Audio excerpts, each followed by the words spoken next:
I think it is clear to believe in the power of ideas. Fresh thinking of the Manhattan Institute.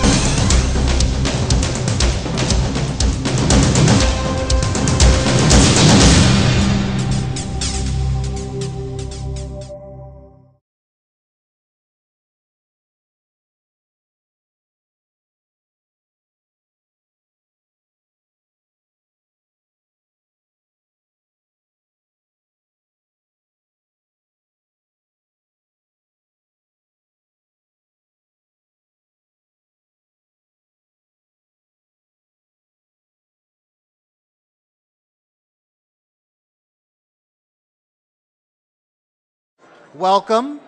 I'm Larry Mone, President of the Manhattan Institute. I want to welcome you to the 26th Annual Walter Wriston Lecture. It is also the first lecture we're having that Peter Flanagan will not be here. Peter passed away this summer. He was a trustee of the Manhattan Institute for over 30 years. He was a great man and a good friend. A small relevant story. When Peter was ailing this summer, he decided to take a trip with his family to the Holy Land. It was about all his children, all his grandchildren, about 30 people. They were obviously very concerned about his health, but Peter, those of you who know him, was very determined to do this. A few days later, I sent out an email to the board with a short list of possible Wriston lecturers, the pros and cons. And the very next morning, I get a phone call. It's Peter Flanagan from the Sea of Galilee. And this is literally true. And Larry, I looked at the email, and look, it's got to be Heather, because Heather's brilliant, and I know she can do it. But, you know, our audience, they've heard all the welfare, they've heard all the crime, they've heard all the education. It's got to be something totally different if we're going to do this. And as with most conversations with Peter, it ended, yes, Peter, you're right. And that's why the subject tonight is a little offbeat, but something I know Heather has thought very carefully about, the humanities in America. So for me, it's very appropriate.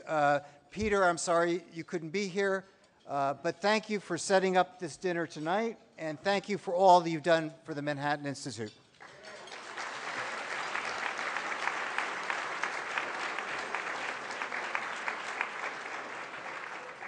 And with that, I will now turn the program over to the chairman of our Board of Trustees, Paul Singer.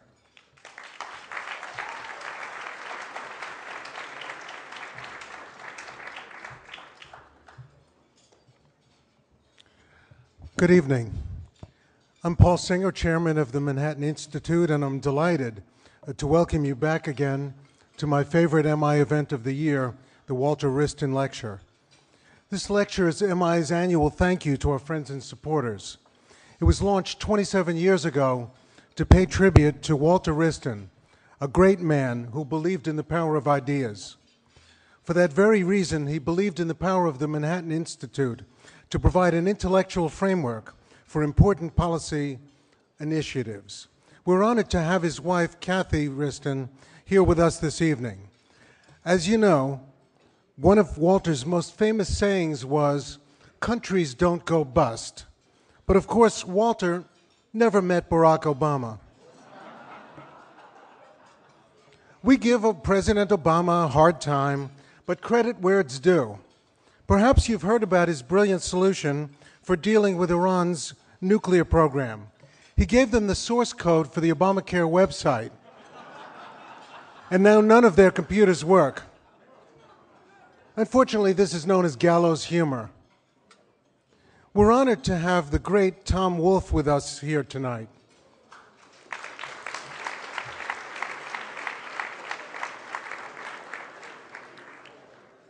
After I read his vivid Bonfire of the Vanities, it was 25 years before I would drive on the Bruckner Expressway.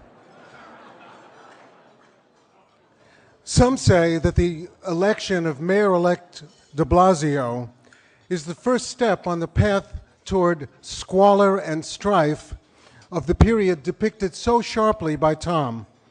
We shall see, and the Manhattan Institute stands ready to analyze and critique the policies of the self-described, quote, nut-free marketeer, close quote, who, quote, believes in the heavy hand of government, close quote. The Manhattan Institute played an important part in generating the ideas which Rudy Giuliani put into effect in his remarkable turnaround of New York. And we stand ready to be helpful in evaluating the gigantic coming science experiment entitled, "How Far and How Long Can Public Policy March in Precisely the Wrong Direction Before Degrading and Then Erasing the Hard-Fought Gains of the Giuliani and Bloomberg years that delivered to New Yorkers the most wonderful and safest big city on the planet?"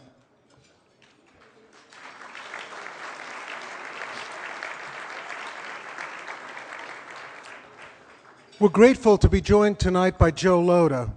Thank you, Joe.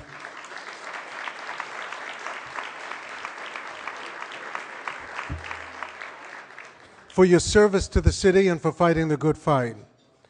We're also honored by the presence of NYPD Commissioner Ray Kelly.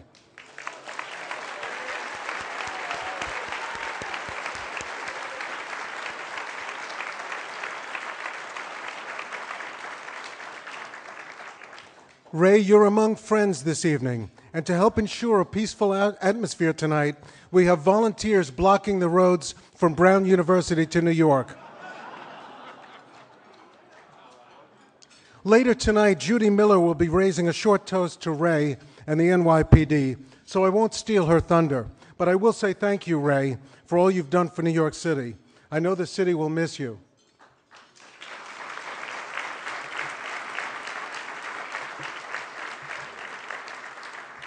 Let me say a few words about the important work, or some of the important work that the Manhattan Institute is doing.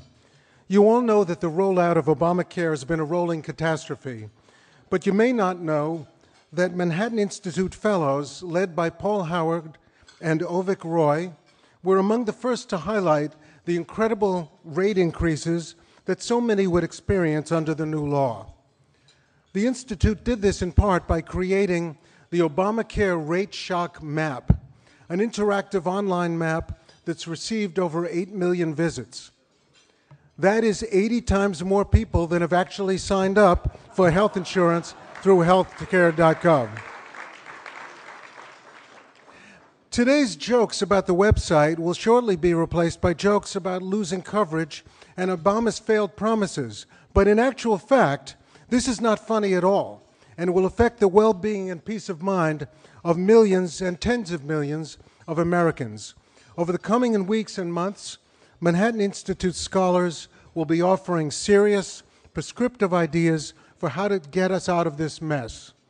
To that end, senior fellow Peter Huber has just released a new book entitled The Cure in the Code: How 20th Century Law is Undermining 21st Century Medicine. In it, Peter points the way for patients, doctors, investors, and policymakers to capture the full life-saving and cost-saving potential of molecular medicine. This book may be Peter's most important work yet, and you will all be taking a copy home as a gift tonight. You don't have to, but it's being offered. I didn't like the "you will all."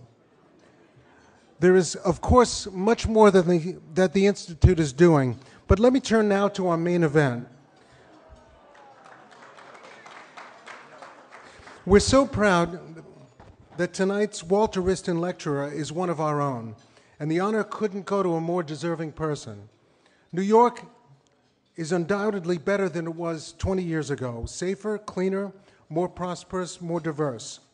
Its parks, economies, and schools are all improved, and it's no coincidence that Heather Macdonald started writing for City Journal a little over 20 years ago.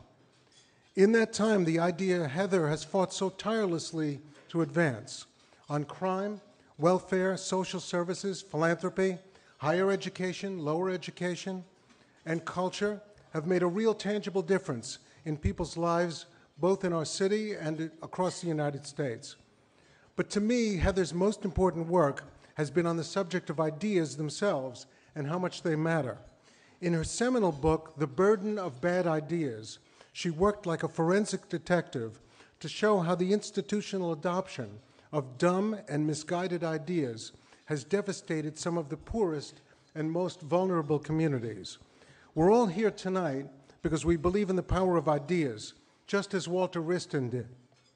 And at a time when bad ideas seem to be gaining traction again, especially in New York, we're also thankful that Heather Macdonald is still on the case, always fearlessly following her reporting wherever it leads. Now, please enjoy your dinner, and we'll be back to you shortly with the main event.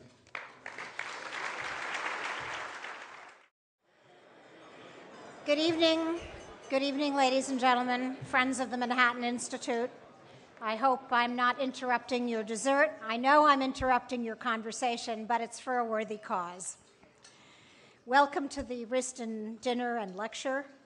And before we hear from my colleague and friend Heather Macdonald, Larry Mone asked me to say a few words about a subject matter that is near and dear to the hearts of many in this room and to many New Yorkers.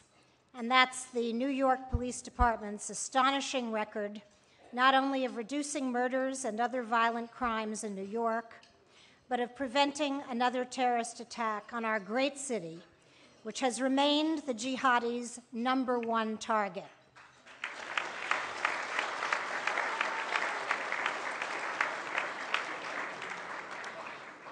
In the years since 9/11, the NYPD has become not just the nation's most highly regarded police department, but person for person, dollar for dollar, the nation's most effective counterterrorism force. Now, that didn't just happen. And in a few minutes, you'll be hearing from the man who deserves the credit for this incredible achievement, Commissioner Ray Kelly.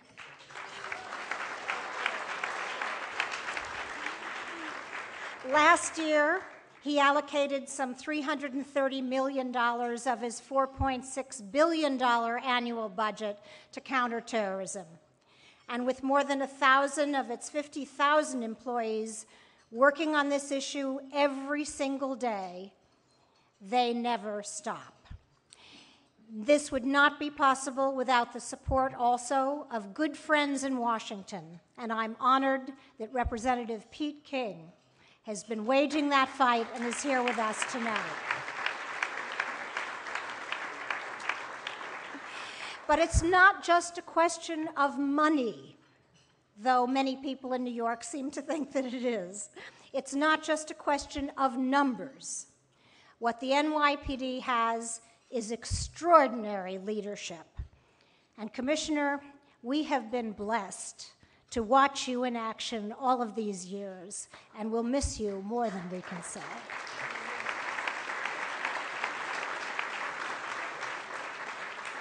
One of the many things I love about Ray Kelly is that he will be the first to tell you that he has not done this alone. In those frightening months after 9/11, he reached out to AIG, where a former CIA veteran of 35 years was analyzing political risk, of all things. Appealing to his patriotism and his sense of adventure, Ray Kelly recruited David Cohen to the NYPD, despite his Boston accent. He asked him to create the department's own counterterrorism intelligence effort to spot and prevent terrorist threats to New York. And each day, dozens of analysts constantly assess potential new trouble spots in the city and around the world.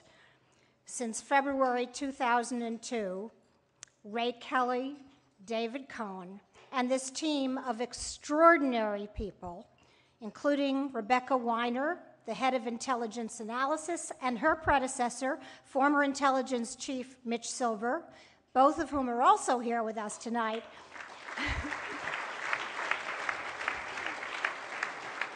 have helped thwart 17 attacks on our city. Now, Ray Kelly has become, deservedly, a household name in our town. But who is David Cohen, the NYPD's man of mystery? That was my task for this evening, to tell you a few cool facts about David Cohen. It turned out to be really hard because for a man who spent all of those years in the CIA, he takes keeping a low profile to new heights. He's not on Facebook. He doesn't tweet. He doesn't have a following like the commissioner. Wikipedia has no article about him, and Google lists his job but not his photograph. I guess that comes with the territory, but we all know that the cool facts are the stuff you get from friends. So now I'm going to tell you a few of them. I do know, based on a usually reliable source, that this street-smart kid from Boston took Ronnie, his first serious girlfriend and future wife of over 40 years, to the Oriental Theater in Mattapan Square in Dorchester on dates, but she married him anyway. I also know that unlike our splendidly attired commissioner, who has tried so hard to set the proper standard for his men and women in the department, a close friend complains that Dave Cohen buys a new pair of shoes only when the rainwater hits his sock.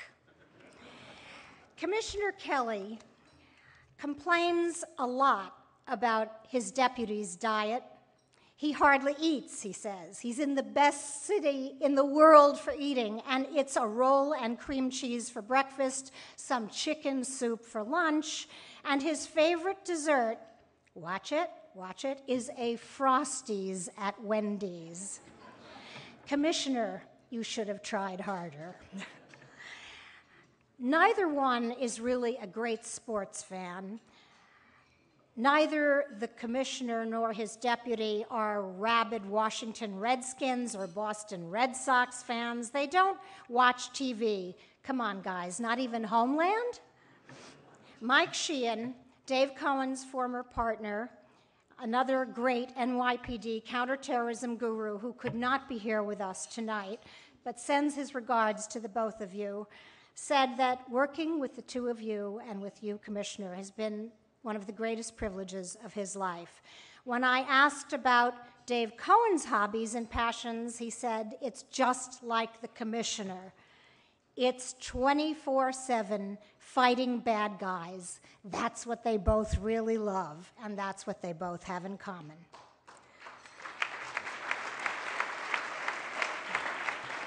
Well, Commissioner, you and Dave may not worry or know about the Yankees or Red Sox batting average, but 17-0 is a better average than anyone could have imagined or expected, and one to which your CT successors will have to aspire.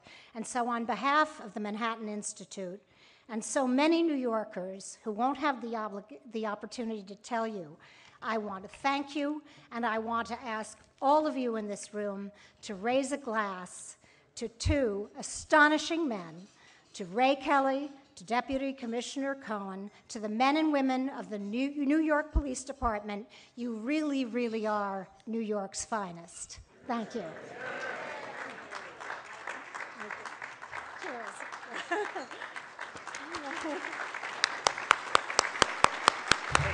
You're terrific, and you look terrific. Thank you so much. Thank you very much. Oh, thank you. Please, thank you. Thank you very much. Judy, thank you for those very, very kind words. But let me say that David Cohen is the best civil servant that I've ever worked with. He is phenomenal, and we're so fortunate to have him on our team. And thank you, David, publicly for everything you've done. I thank him in private, but believe me, he is just phenomenal. And he is a 24/7 guy. And Judy, I want to thank you for all of your great reporting, particularly the challenges that the NYPD and New York City faces in our post-9/11 world. In 1820, Thomas Jefferson wrote of his beloved University of Virginia, which he founded. This institution will be based on the unlimited freedom of the human mind. For here we are not afraid to follow truth wherever it may lead, nor to tolerate any error so long as reason is left free to combat it. I believe it's no exaggeration to say at the Manhattan Institute is the UVA of modern-day New York.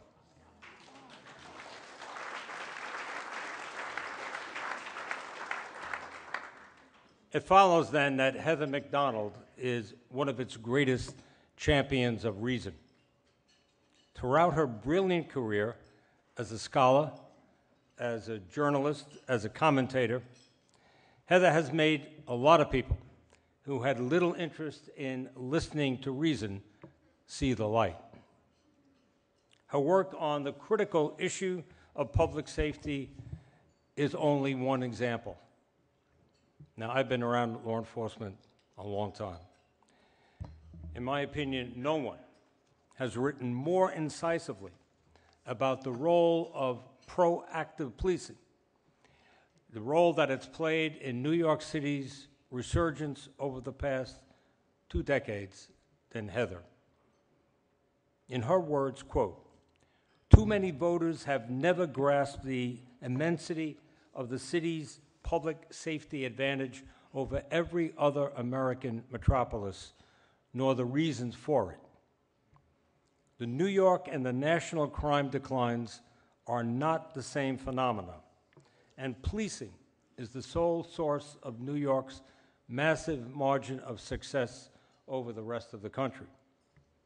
And just as importantly, no one has done more to discredit the misguided policies that would bring us back to the past, those that would impose unnecessary, onerous restraints on our police officers. Here, for example, is how Heather concisely summed up the recent debate over the police tactic of stop, question, and sometimes frisk.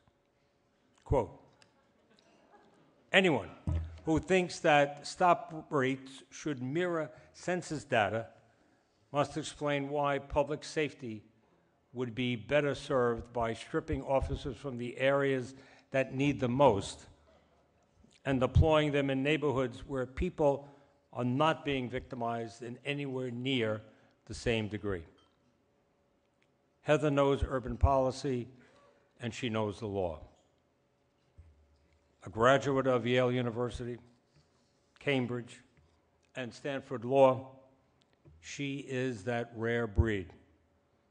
A gifted author whose views are informed by her own intrepid reporting. Heather will not hesitate for a moment to go into the lion's den to get to the bottom of a story or express her ideas. As one of the Manhattan Institute's most recognized scholars, she's often invited to take part in panel discussions that are supposed to be balanced. Now, here's an example from one panel at which Heather spoke earlier this year, hosted by NYU's Brennan Center for Justice. It included the director of the Brennan Center's Justice Program, the executive director of the New York Civil Liberties Union, the president of the Vera Institute for Justice, and the vice president of the Fortune Society, all of whom have been somewhat critical of the NYPD. Now, of course, Heather is never better than when the deck is stacked against her.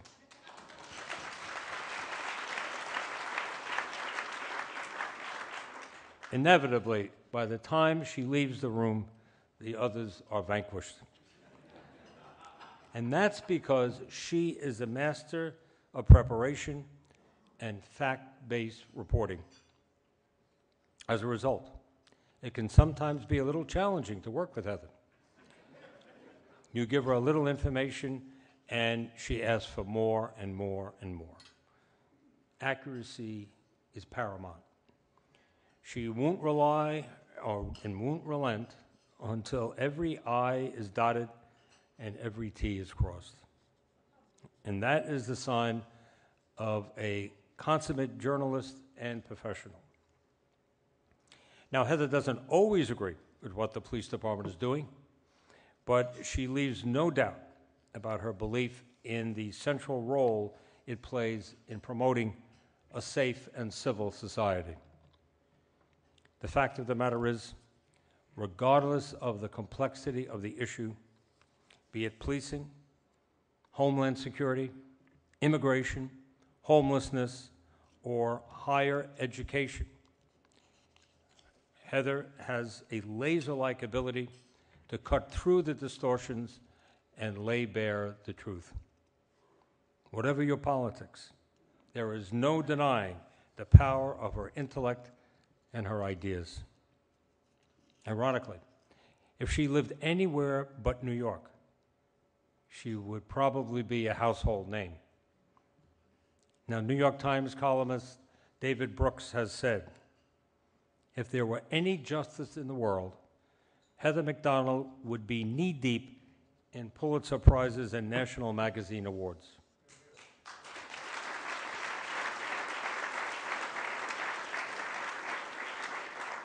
George Will has called her indispensable, and I certainly couldn't agree more. Heather is a New York treasure, and I have a feeling she's going to have a lot of fun around here over the next few years. So, ladies and gentlemen, please join me in welcoming the 2013 Wriston Lecturer, Heather Macdonald.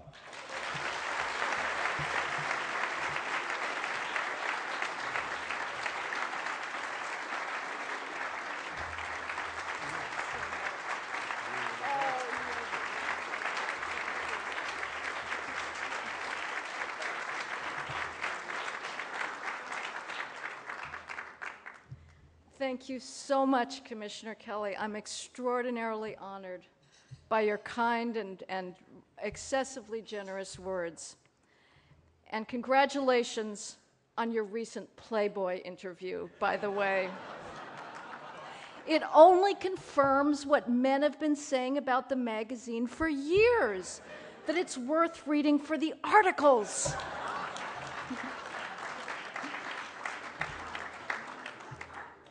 Among your many contributions to New York, Commissioner Kelly, your greatest legacy, I believe, is the standard you have set for lowering crime, against which every future mayor will be measured, including or even especially the cop-bashing ones. Tonight, I want to talk about a different kind of threat to our society, a different kind of disorder or even crime. In the realm of ideas and in the classrooms of our campuses. What I have in mind is now being called the crisis in the humanities. It is not a sudden crisis, but it has taken on a new intensity of late.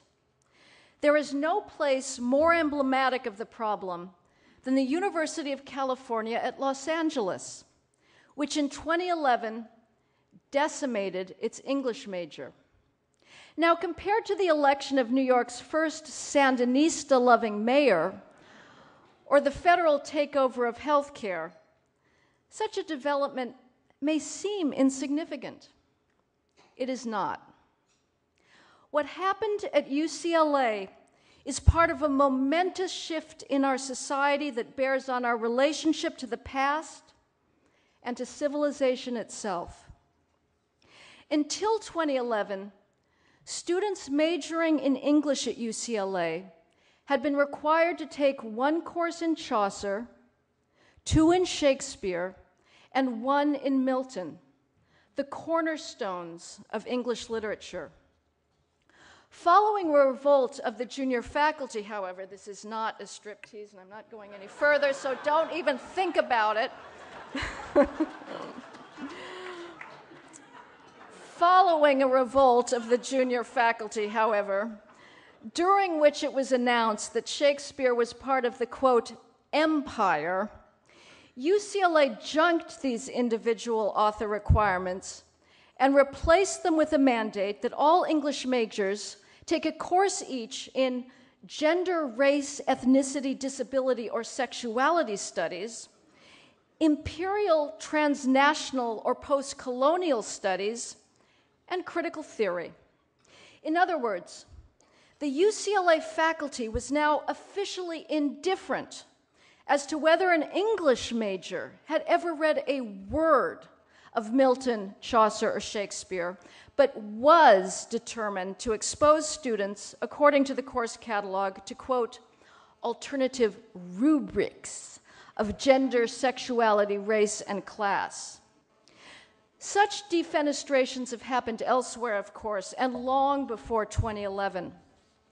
But the UCLA coup was particularly significant because the English department there was one of the last champions of the historically informed study of great literature, uncorrupted by an ideological overlay.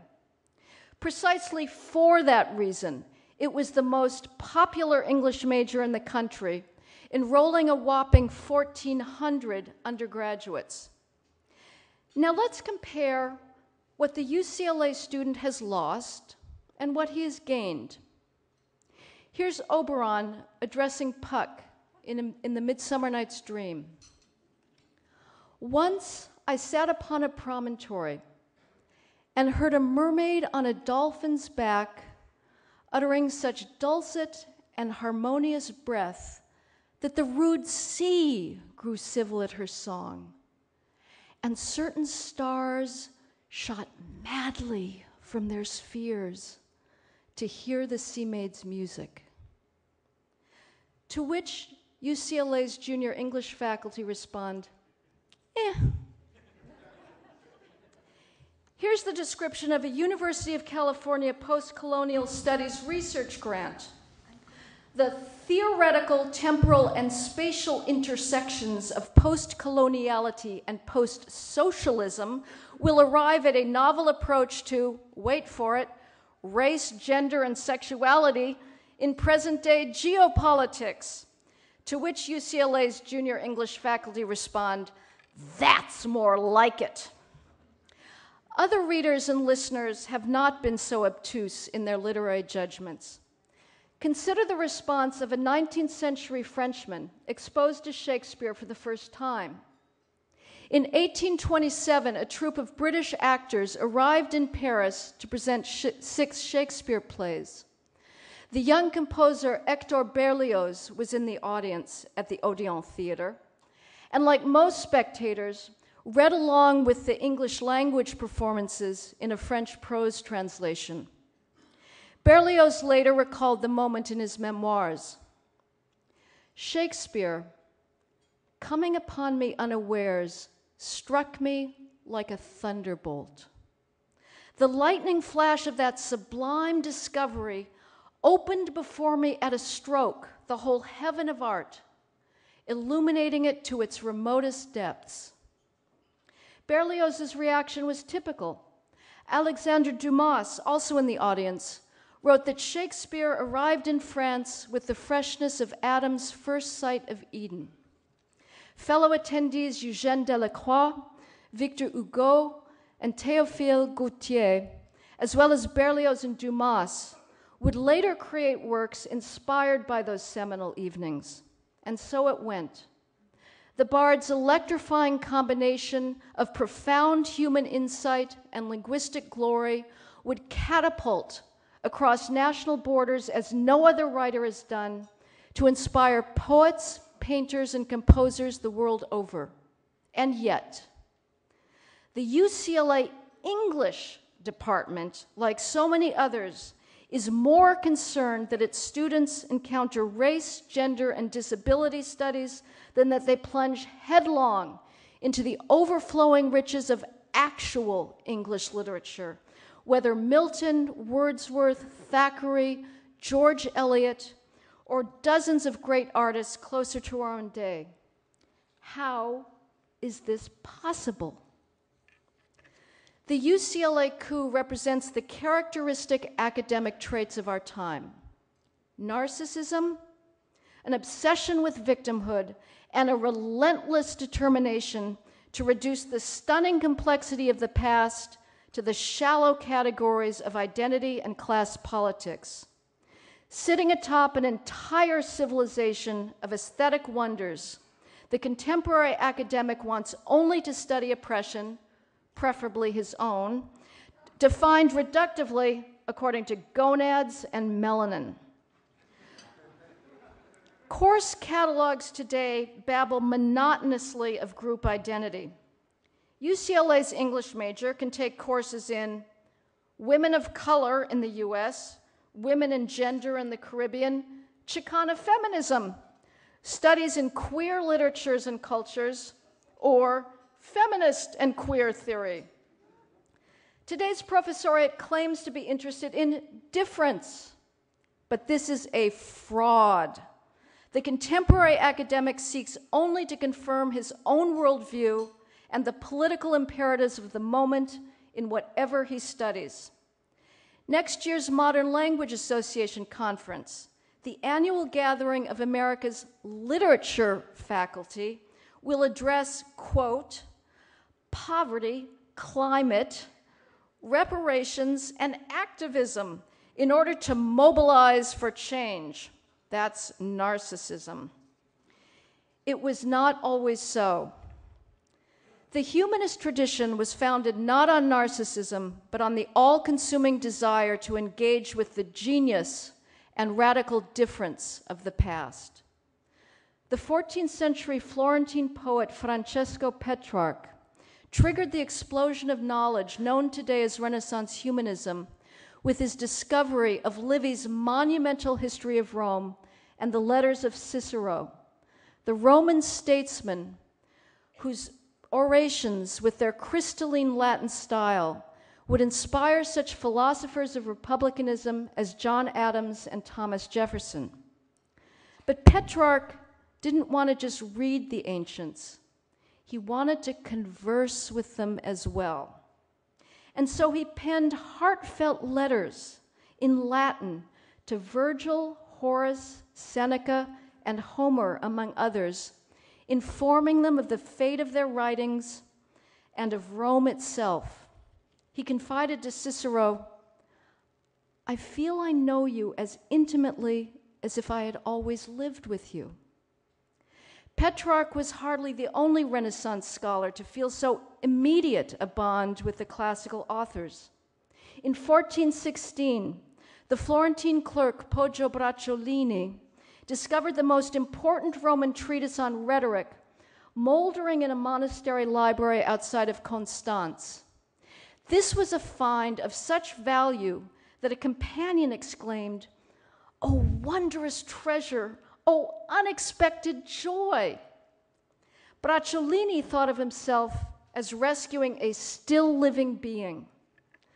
The treatise's author, Quintilian, would have, quote, perished shortly if we hadn't brought him aid in the nick of time, Bracciolini wrote to a friend. This burning drive to recover a lost culture propelled the Renaissance humanists into remote castles and monasteries across Europe to search for long-forgotten manuscripts. Despite their rapport with their Greek and Roman ancestors, they were no historical naïfs. Unlike their medieval predecessors, the humanists were well aware of the chasm between their present and the classical past, as exemplified most painfully in the fallen state of medieval Latin. It was precisely to overcome the effects of time on historical sources that they developed the seminal methods of modern scholarship.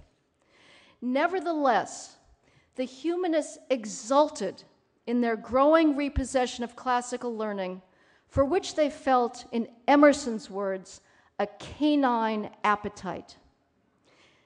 In François Rabelais' exuberant Gargantua stories from the 1530s, the giant Gargantua sends off his son to study in Paris, joyfully conjuring up the languages Greek, Latin, Hebrew, Chaldean, and Arabic that he expects his son to master, as well as the vast range of history, law, natural history, and philosophy, concluding, "In short, let me find you a perfect abyss of knowledge."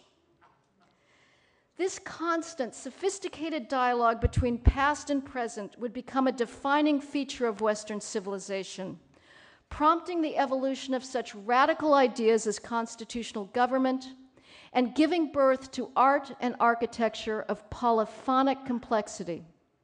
And it became the primary mission of the universities to transmit knowledge of the past, as well as eventually serving as seedbeds for new knowledge. Now compare the humanist hunger for learning with the resentment of a Columbia University undergraduate who had been required by Columbia's freshman core curriculum to study Mozart. She happens to be black, but her views are widely shared, if I may borrow a phrase, across gender, sexuality, race, and class. Quote, "Why did I have to listen in music humanities to this Mozart?" she groused in a discussion of the curriculum a few years ago, reported by David Denby in his book on Columbia's core. Quote, "My problem with the core is that it upholds the premises of white supremacy and racism. It's a racist core. Who is this Mozart, this Haydn, these superior white men? There are no women, no people of color. These are not the idiosyncratic thoughts of one disgruntled student. They represent the dominant ideology in the humanities today. Of course, this absurd game of reducing all expression to gender and race politics is particularly ludicrous when it comes to music. But the charge of Eurocentrism is even more preposterously leveled against Mozart, who makes a Muslim pasha the only truly noble character in his opera, The Abduction from the Seraglio, and whose Zarastro in The Magic Flute appeals to a universal humanity. W.E.B. Du Bois would have been stunned to learn how narrow is the contemporary multiculturalist self-definition and sphere of interest.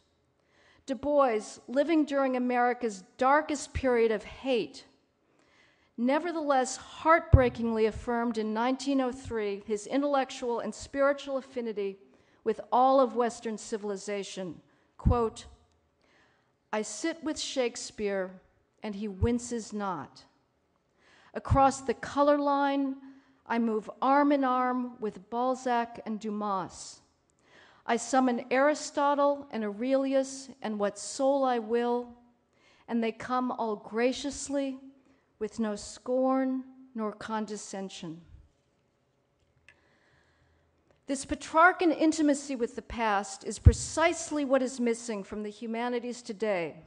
And its antithesis, shallow narcissism, has now leapt out of the campus and into the arts world at large. For example, directors in Europe and the US are dragooning poor defenseless operas to serve as mouthpieces for their own hobby horses. These egotistical stage managers wrench centuries-old works into the present and force them to ape the political and sexual obsessions of today's cultural elite. Audiences can expect to see lots of nudity and kinky sex on stage, as well as cell phones, Big Macs, and snide put-downs of American capitalism, of course. Mozart's aristocratic seducer, Don Giovanni, is infallibly a charmless, drug-addicted lout, wallowing in the detritus of consumer culture and surrounded by sluts, psychopaths, and slobs. The official excuse for such mutilation is that a work can only be, quote, relevant to a modern audience if it is tricked out in modern garb and forced to speak, however incoherently, of modern concerns. As the director of the Frankfurt Opera declared, "No one should care what Handel wanted in his operas. What matters is, quote, what interests us, what we want." The revisionist director, like the contemporary academic, detests any values such as nobility, grandeur, or sexual decorum that differ from his own and will shamelessly rewrite an opera's plot to eliminate them. But in an era of twerking and drunken hookups, there is much to be gained by experiencing, if only for a few hours, a courtly ethic where desire can be expressed by the slightest inclination of a hand or an almost imperceptible darkening of the voice. As for the visual arts, for centuries, artists learned their craft by lovingly studying and copying the masters. No more. Today's would-be artist need only stage his own predictable politics to claim artist status, a view that has given us such current performance pieces as the publicly performed loss of anal virginity at a London art school, or the videoed use of a cement sex toy at the San Francisco Art Institute. There is, in other words, much bad news today about the humanist impulse. What we rarely hear is the good news. Thanks to enlightened philanthropy, the enduring lure of beauty, and yes, market forces, the humanist impulse is thriving in many places beyond the university. The most important classical music development of our time is a direct rebirth of the Renaissance spirit. A loose group of performers known as the early music movement is determined to recreate how music from the Baroque and classical eras was originally performed. Like the Renaissance scholars who realized that the classical texts that had come down to them had been corrupted by errors, these musicians believed that 20th century performance styles had veered drastically from how Baroque music was intended to be played. The results have been a revelation, releasing submerged dance rhythms and resurrecting long-forgotten composers who urgently deserve to be heard again.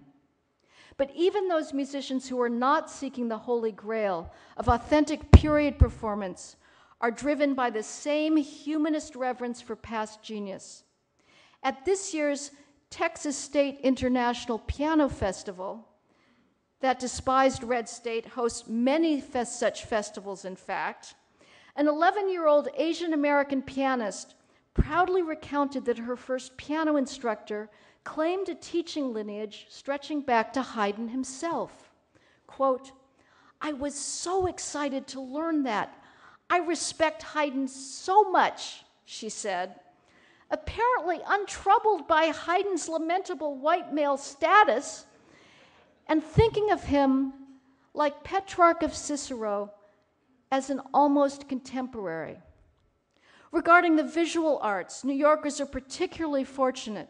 Many of our museums still present the best of human creation, untainted by identity politics. At the Metropolitan Museum of Art, former director Philippe de Montebello consciously fought off the pressures for trendy relevance. His successor, Thomas Campbell, has so far preserved de Montebello's magnificent legacy. The Frick and the Morgan's commitment to standards and taste is almost terrifyingly superb. Even the Brooklyn Museum of Art, which has flailed of late, can still triumph. Yes, you missed it. It's at Boston.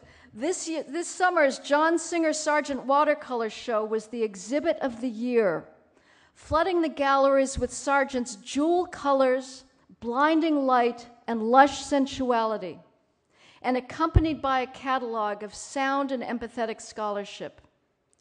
None of this accomplishment can be taken for granted. Leadership is all, and it can turn in an instant. New York's music press has been baying for the Metropolitan Opera to completely turn over the house to revisionist opera directing. Yet New York audiences, unlike those in Europe, can still see productions that take the composer's intention as their lodestar. The demand side for the humanities is also robust. The Great Courses Company has been making a nice profit, selling recorded lectures on such topics as Virgil's Aeneid, the Enlightenment, and the Civil War to adults who rightly feel shortchanged by their college education. Publishing has capitalized on this thirst for knowledge as well. Myron Magnet's wonderful new book on the founders will undoubtedly prove that the public's appetite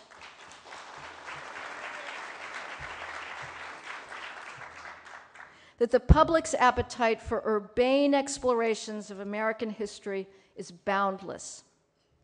But although the humanist spirit is chugging along nicely outside the university is, in fact, its natural home, from which it should not be in exile. we have bestowed on the faculty the best job in the world. Freed from the pressures of economic competition, they are actually paid to spend their days wandering among the most sublime creations of mankind. All we ask of them in return is that they sell their wares to ignorant undergraduates. Every fall, insistent voices should rise from the faculty lounges and academic departments saying, "Here is greatness, and this is your best opportunity to absorb it. Here is Aeschylus, whose hypnotic choruses bear witness to dark forces more unsettling than you can yet fathom. Here is Mark Twain, Habsburg Vienna, and the St. Matthew's Passion. Here is the drama of Western civilization, out of whose constantly battling ideas evolved unprecedented individual freedom and unimagined scientific progress. Instead, the professoriate is tongue-tied when it comes to promoting the wonders of its patrimony.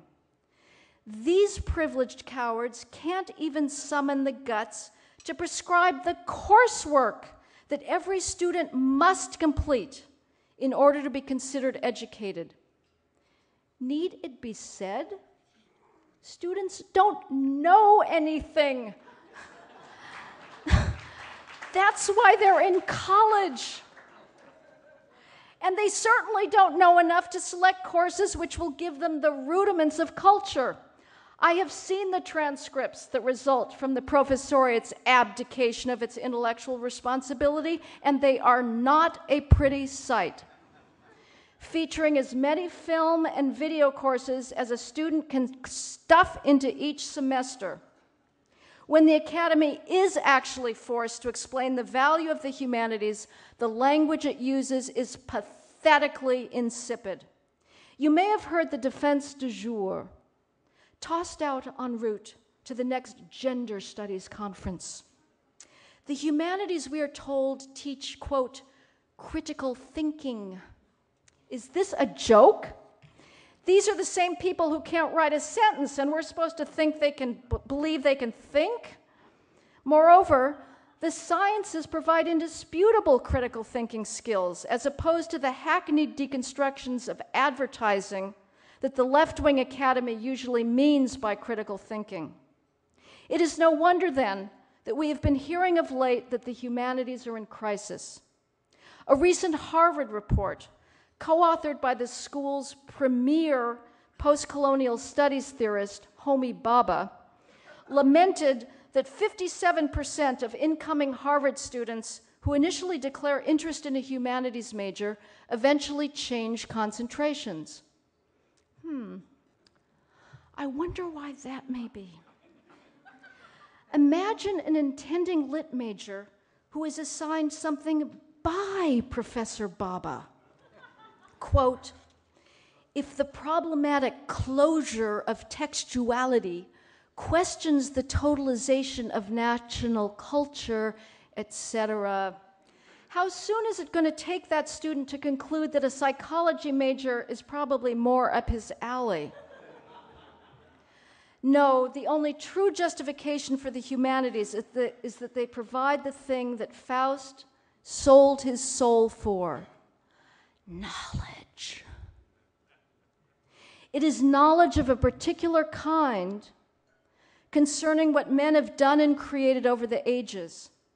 The American founders drew on an astonishingly wide range of historical sources and a properly jaundiced view of human nature to craft the world's most stable and free republic. They invoked lessons learned from the Greek city-states, the Carolingian dynasty, and the Ottoman Empire in the Constitution's defense. And they assumed that the new nation citizens would themselves be versed in history and political philosophy. Indeed, a closer knowledge of Hobbes and the fragility of social order among the New York electorate might have prevented the travesty of our recent mayoral election. Too late. Back to school, guys.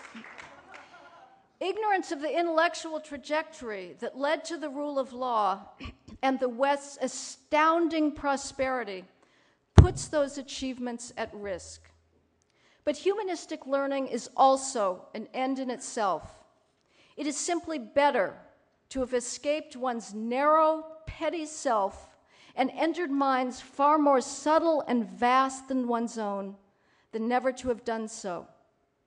The Renaissance philosopher Marsilio Ficino has said that a man lives as many millennia as are embraced by his knowledge of history.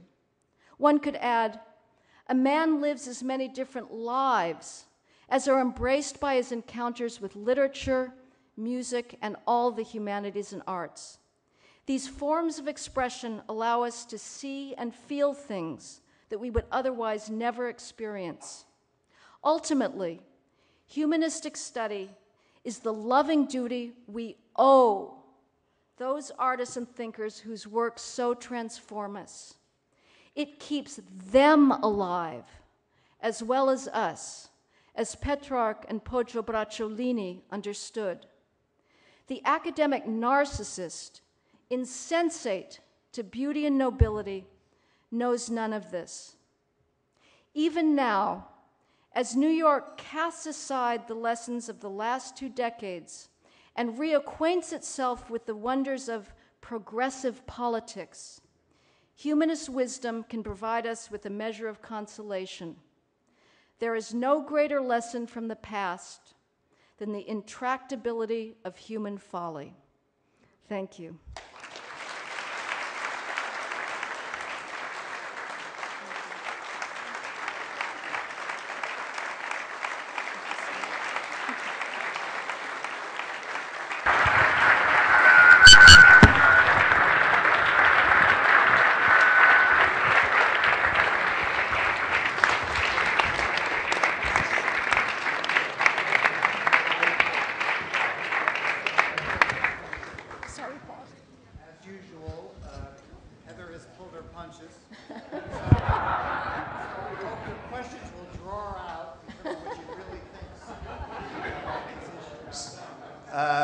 So if I could just raise your hand and wait for a microphone to get to you. Anybody have a question? Back there, Rob? Let's get a microphone. It may not be directly on the topic, but it kind of follows from what the police commissioner was saying. But can you comment a bit on the Southern District of New York federal court opinion and the overruling of it of sorts by the Second Circuit, and whether it's going to stay or not? Whether what's going to stay? Whether the Second Circuit, whether the Southern District opinion will be in effect reinstated by the new mayoral administration coming in January, and what effect it will have on the city. Well, the Second Circuit Court of Appeals recently removed Judge Shira Schindlin from the long-standing trilogy. Yes, overdue. Too bad they didn't should have started that 8 years ago. They confirmed what was obvious to any observer of the trial, that Judge Shira Schindlin had long made up her mind against the NYPD and had made up her mind to take into her courtroom every possible case against the NYPD. And in 2007, she encouraged the Center for Constitutional Rights to file a lawsuit against the NYPD, and said that she would take jurisdiction over it under a rule that allowed her to do so only if there was an existing case that was related to it. At that point, there was no existing case, so she was not only encouraging litigation, but was violating the purpose of this rule. The Second Circuit called her out on that and said that she had, at the very least, destroyed the appropriate appearance of impartiality.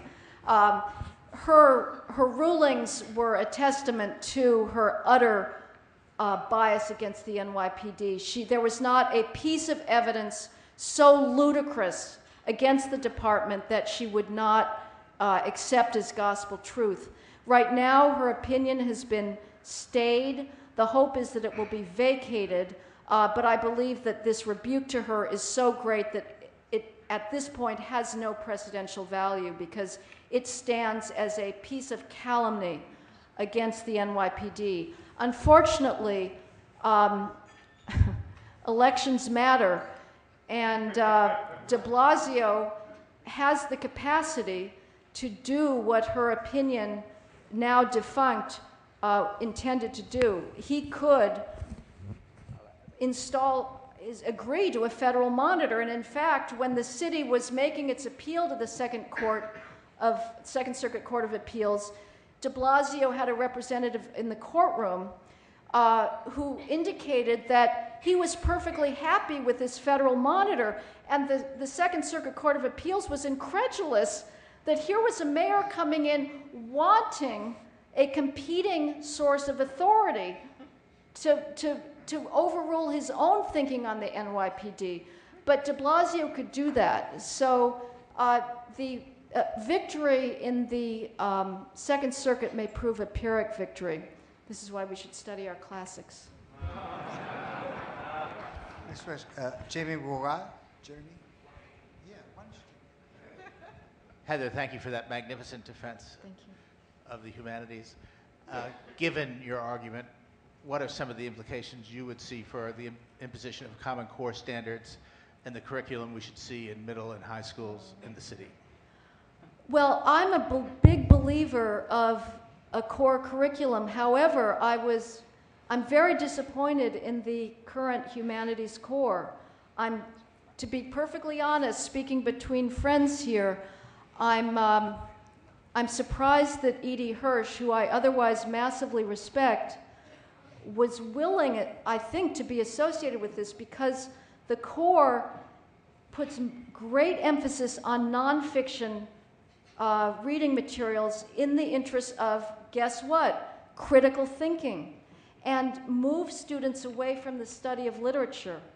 I think, you're going to get nonfiction till you can't take it any longer once you get out of school. The point is to absorb fictions, to absorb beauty and poetry. So given that, I'd rather have a flawed Common Core, I guess, than nothing. But this one is very deficient. I do not object on principle to, say, federal dictation of if it was a good core, I'd like it. But this one is a great disappointment. Any other questions? Over here. Okay. Michael Anton. I'm noticing on the right, I think partly in reaction to the corruption that you described, a growing argument that says to children, to students, stay away from the humanities. They're a waste of time. You learn nothing. You come out with a worthless degree. You don't contribute to society or to the economy. So study the STEM fields, et cetera, and that kind of thing. To a certain extent, they're right. It is corrupt and worthless the way it's practiced now, but to a certain extent, I fear what we're going to do is we're just driving all the talented kids, all the people who might be able to get something from this away from the field, and that would be sad if the end result turned out to be a complete collapse of the humanities and studies. And my question is very simple and easy, right? It's just, how do you fix this? How can we turn this around so that the talented kids, like I got a pretty good, I think, ultimately a pretty good education in the things that you're talking about. I had to fight for it and sort of scratch it out from various corners, but I knew what I was looking for. It's much harder now, 20, 25 years later. How do we make sure that we don't just alienate an entire generation that might benefit from it for very good reasons? Yeah. Parents have a big responsibility here, and I don't know, I think they're so obsessed with credentializing their kids that once they get them into an appropriately status-producing college, they just say, that's all I need to do now, and don't monitor their coursework the way they should. Again, my belief really is that it matters not just for the students, but for these writers. You know, we could enter another dark ages. If we turn our back on them, they go away, at least for a while. And we can't do that. It's ungrateful on our parts. So it's not just for us. As I say, it's for them. I would like to believe that there's some technocratic solution. I know at this point I should be talking about internet, right? The internet courses and whatnot. And that, in one sense, may be a solution, because what I've seen with the great courses is they are offering solid, non-corrupt learning, and people pay for it. So whether that could be expanded for students to get substantive matters into their heads as well, I don't know. But, you know, even at UCLA now, with this transmogrified English major, students are still flocking to the Milton class on their own.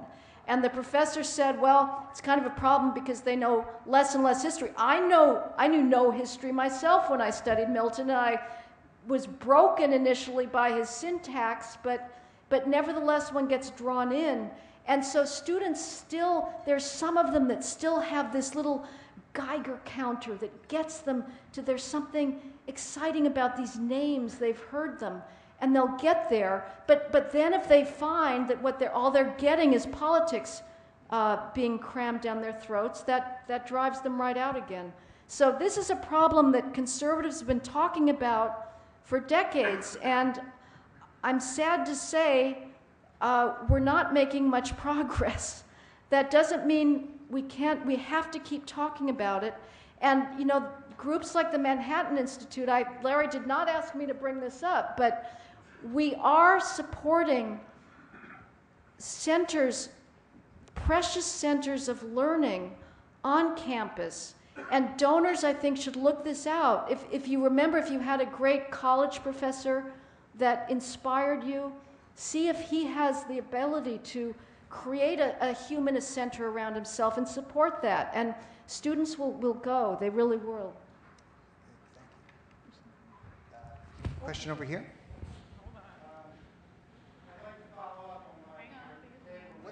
Just wait for the mic. Try to get it to you quickly.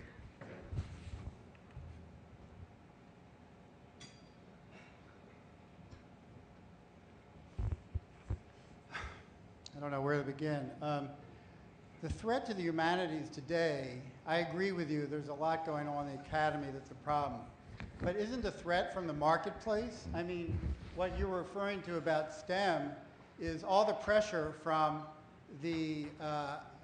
all these fields that are saying the only way you can get ahead is if you study engineering, math, science, and the like. Languages are being slashed. State schools are slashing language studies. They're slashing the humanities. I think it could have been a much more brave talk of you to give to a group like this to challenge them to, instead of talking about this old, you know, flogging this old issue which has been around for 25 years, and I agree with you, there's a lot of nonsense in the academy. And the humanities themselves, if you go back to the 15th and 16th century, they died out in part because they so imitated Cicero and other ancients that they did not adapt. Opera itself is all about adaptation. I mean, Mozart was taking ancient themes and bringing them in life for his own period. So you can't just freeze things and aspect. There's always has to be creation going on. So I just wish that you had been more, you know, bring in these other elements. The humanities are under siege. Shouldn't you have talked more about that? Well, you know, Steven Pinker tried to suggest recently a way of bringing the sciences into the humanities, and it was the first thing that I really thought he fell down on by suggesting that we use sort of neuroscience to study epic, and that we could do phonological analysis on poems, and that would somehow get us to their heart and make sense of them. And he was indifferent to the fact that what they're about is ideas. they're not physical phenomena that that are usefully analyzed as simply naturally occurring objects, as if they were planetary motion or the Krebs cycle.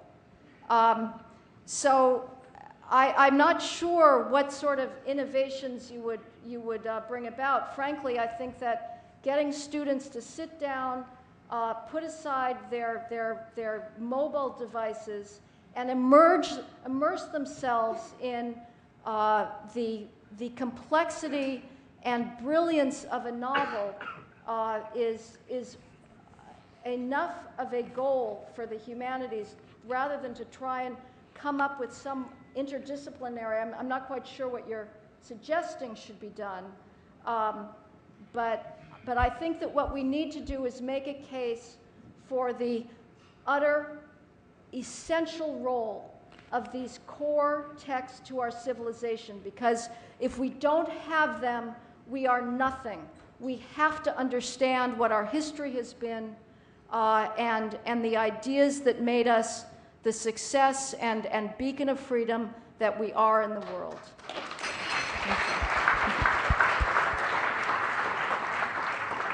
Any questions on this side of the room? All right. Deborah, why don't you? Yeah. Thank you very much, Heather. I'm wondering, among the professoriate who you describe, you probably have quite a few people who are fans of and appreciate someone like Karl Marx. And I'm wondering how they would reconcile their affection or admiration for Karl Marx with the fact that he was white, male, and from Germany. Well, you can't always be right, I guess, right? You can't choose your parents and your genes right. I guess he made up for it enough.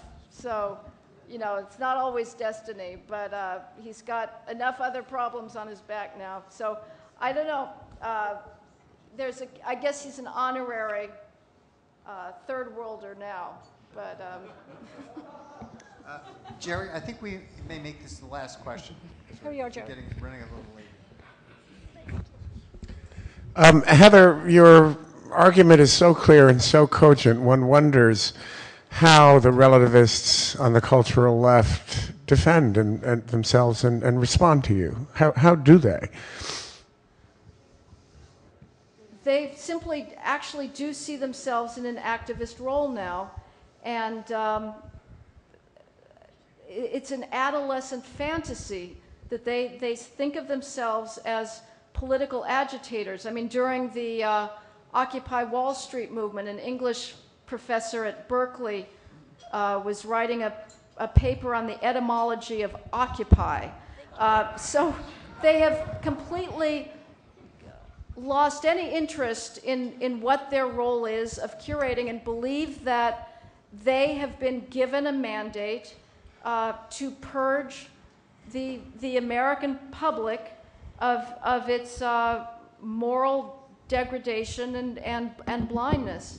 So they don't have any interest in what their patrimony is, and simply believe that that's their mandate. So the more they get resistance, of course, it only proves the necessity for their ongoing efforts, because that just shows they're up against this.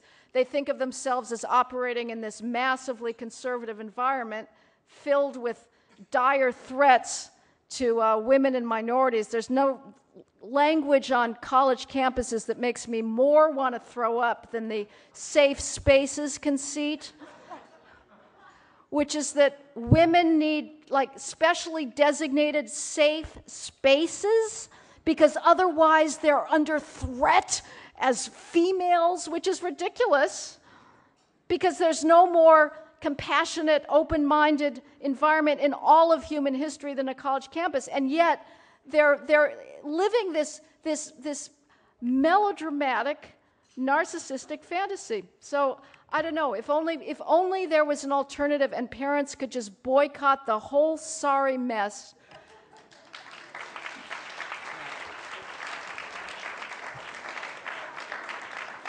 I'm going to have to end it now, but if anybody would like to give us $1 million to send Heather to every college campus in America, we will gladly accept. I'll do it.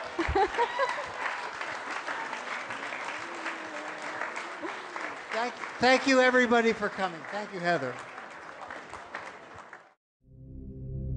I think it is clear how fortunate we are to believe in the power of ideas. Supply the common sense and the fresh thinking of the Manhattan Institute.